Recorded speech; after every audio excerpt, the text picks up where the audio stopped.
Kahapon tinalakay natin yung tungkol dito sa sa NTF-L Cup. Dito sa ipinahayag ng Kabataan Party List representative na si Raul Manuel, na kung saan ay gusto nila na ipa-defund, ipa-abolish itong NTF-L Cup. At isa na nga dito yung daw pang red tag nitong NTF-L Cup. Walang kabuluhang pag-red tag. Pinaparatangan daw sila na ganito, na makakaliwang grupo, CPP-NPA, etc. etc. Pero alam nyo ba mga buddy, na itong pagre-red tag na ito ay nagsimula mismo kay Joma Sison. Kay Joma Sison mismo. At merong isang vice president na dumaan sa ating bansa ang nag-red tag din dito sa mga makakaliwang grupo na to. Kaso nga lamang ay mukhang hindi siya nabigyan ng pansin noon at binaliwala dahil ang kanyang presidente ay isa sa mga sumusuporta sa makakaliwang grupo. Bago natin alamin kung sino yung vice president na yan mga buddy, panoodin natin itong video ni Joma Sison, na kung saan siya mismo yung nagbanggit ng mga legal fronts, mga organisasyon na sa ngayon ay aktibong-aktibo sa paglaban sa gobyerno. There are three processes by which the Philippine Revolution is to be advanced. These include the building of the Communist Party of the Philippines, the building of the New People's Army, and the building of the National Democratic Front. The Communist Party of the Philippines was established on December 6, 1968 as the Marxist-Leninist vanguard party of the working class. This party is supposed to be the standard bearer of the working class, which is that class that is the most progressive, productive, and political force in the Philippines. It is true that a minority class, especially only the party which represents it, cannot win the Philippine Revolution all by itself. Even while there are the forces of armed revolution, there are the legal democratic forces in the Philippines. The biggest of these is Bagong Alyansang Makabayan, or Bayan in short. It has a membership of more than 2 million members in more than 1,000 member organizations. Its biggest component organizations are Kilusang Mayo Uno, which is the labor center, the Pambansang Kilusang Makbubukid, which is the Kilusang Makbubukid ng Pilipinas, or KMP, Gabriela, the Women's Alliance, League of Filipino Students, Alliance of Concerned Teachers, Cadena, and so on. As I have earlier pointed out, Partido ng Bayan, founded last August 30 and 31, was an outgrowth of Bayan, the big coalition. Kita nyo yan ha. Mula mismo kay Joma Sison. Siya yung talagang unang nag-red tag dito sa mga grupong ito.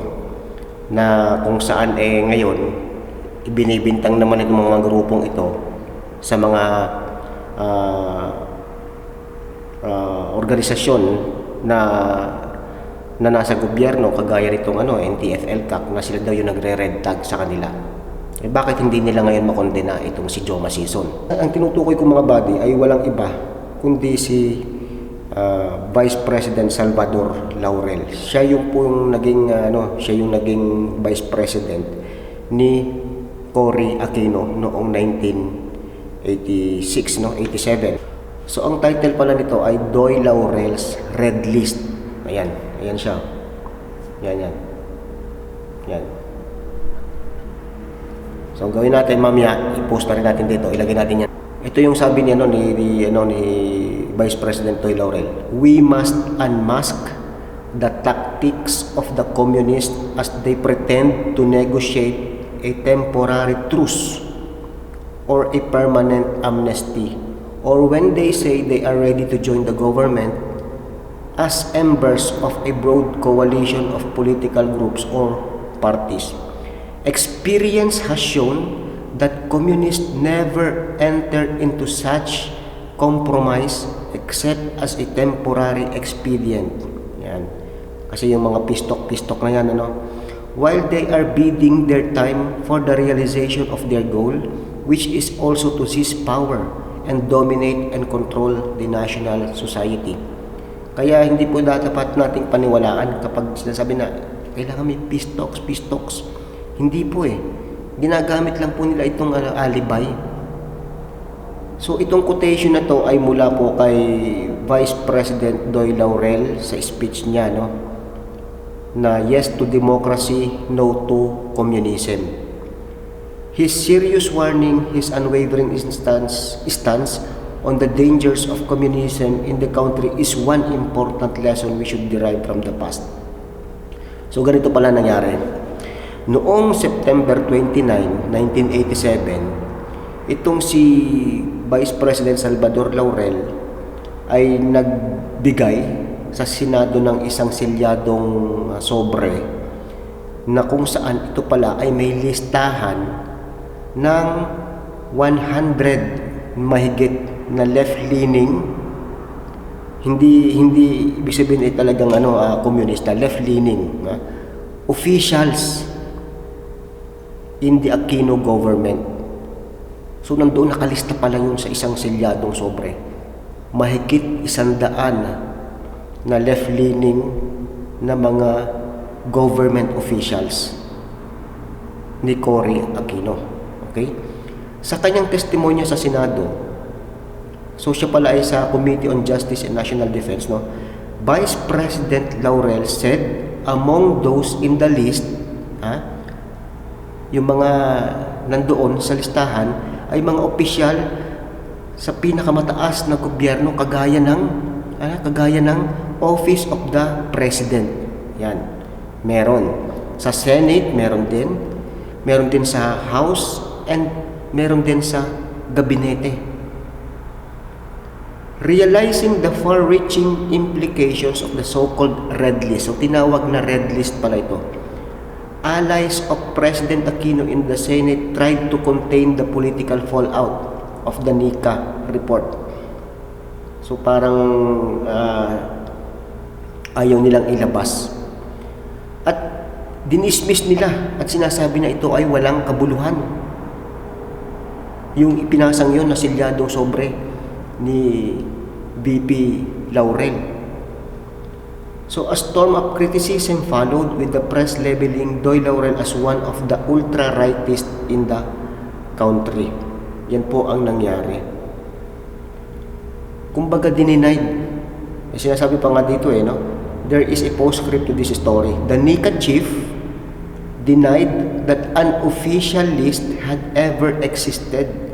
He claimed that what the Vice President had in his possession were only working papers. In other words, by claiming that the list had no probative value, the NICA chief, in effect, somersaulted obviously at the expense of Vice President Laurel. So yung Red List document pala ay parte na ng archives sa Salvador H. Laurel Museum and Library. So nandoon yung Red List na yan. Kaya dapat ito yung napapag-usapan natin mga buddy. Kasi nung panahon na yon, another topic naman natin yan ilalabas natin, babasahin natin yung ginawang sulat ni Vice President Doy Laurel kay President Aquino noong parang magre-resign na siya kasi medyo nadismaya siya sa Aquino government. Itong si Salvador Doy Laurel ay isang makabayan at talagang nagmamahal sa kanyang bansa. Kaya hindi niya na siguro masikmura yung pamamalakad ng Aquino government, kaya nakagawa siya ng isang liham na kung saan ay doon niya ibinulalas yung kanyang sama ng loob at yung mga events na nangyari. Doon may isang nabanggit na tungkol dito sa mga kaliwang grupo na kung saan ay noong panahon ni Cory Aquino daw ay mas nadagdagan kasi noong panahon na yun, matatanda nyo, doon pinalaya si Joma Sison sa Aquino government. Babasahin natin yan ng buo yung sulat na yan sa susunod na mga araw, mga buddy. Pero yun nga, yung topic natin, yung pagre-red tag na yan, ibig sabihin lamang, noon pa man, ay talagang uso na yan. Pero ang nagpasimula ay si Joma Sison, yung mismong boss nitong mga makakaliwang grupo na to.